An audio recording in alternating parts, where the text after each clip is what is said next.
It's the second week in June, so I'm wrapped up warmly because as has happened since, well, almost since the month began, it's cool and it's windy and it's rainy as well. And between the rain showers, I've managed to finish weeding this first bed in the annual vegetable garden and putting on a layer of homemade compost that we made last year. And then after that, I've planted a row of mangetout, so that's like a sugar snap pea, along that edge, and get in some sweet corn. Now, this sweet corn is a variety called Fiesta, and apparently it has different coloured cobs of corn. I've never grown sweet corn before. I know you need to grow it in a block because it's wind pollinated, but other than that, this is all going to be a first for me. I've repaired the damage from the high winds the other day and rebuilt the tripods and the cane supports of the beans, and you know, it's always much easier to put them in the first place than it is to fix them. And I'm now wishing I put in more cross supports and bracing supports, but they can come. I can pop those in and secure them in with Mr. J's help in the next couple of days. I wanted to tell you how well this netting cage has guarded from cabbage white butterfly and cabbage white moth. The plants, apart from having been nibbled by slugs when they first were put in, are romping away now. Look at this. I'm so pleased. I am so pleased. Now, I know there's lots of weeds growing in there too, and I will sort those out, but we're looking through the netting, so that's what the green haziness is. But look at that Cavolo de Nero. It's growing really well. And then these are the Savoy cabbages, and they're looking pretty good too. I'm very excited about this.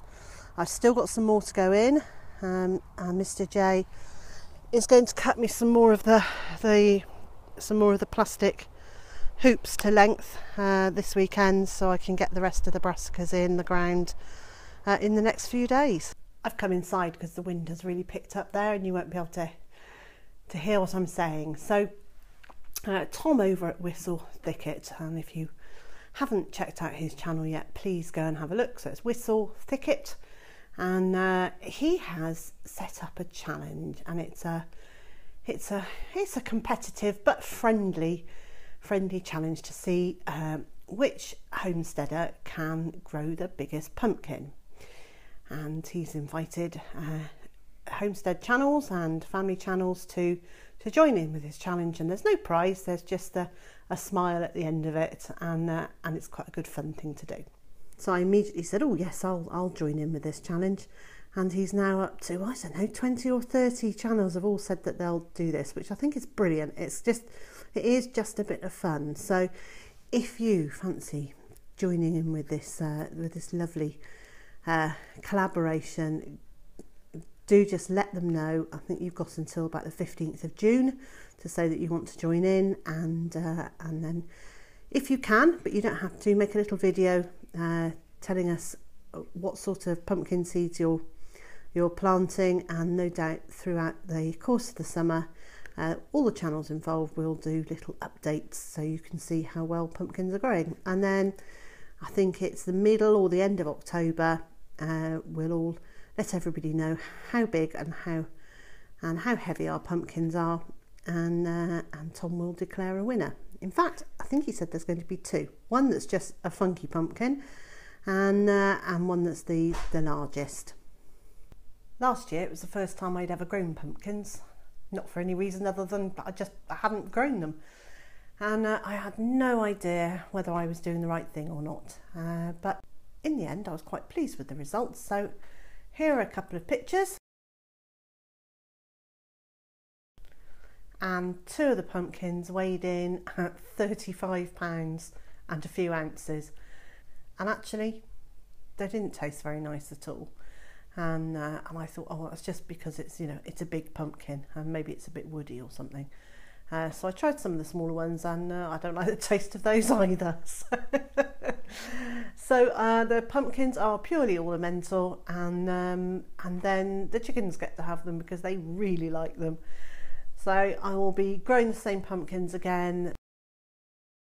And because they're last year's seed, the packet says sow by March. Well, I haven't sown by March. I sowed them more like April or May. Now, the other thing is that not knowing that this competition was going to be happening, I've sowed them in a mixed batch. So there are a group of, there's an awful lot of squashes in the greenhouse waiting to be planted out, because it's still a bit windy for them to go outside.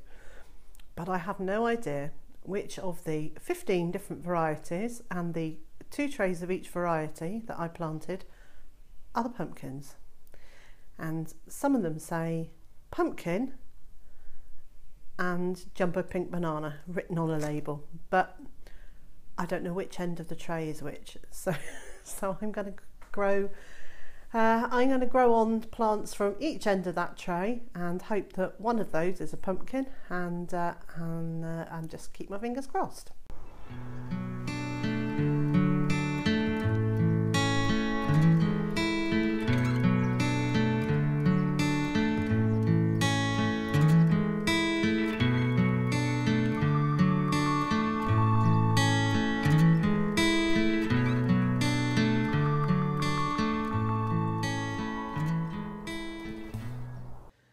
I don't have my microphone plugged in, and I don't have a spare hand to do that with, but I just wanted to film this poor chicken before she dies, which I'm very sure she's going to.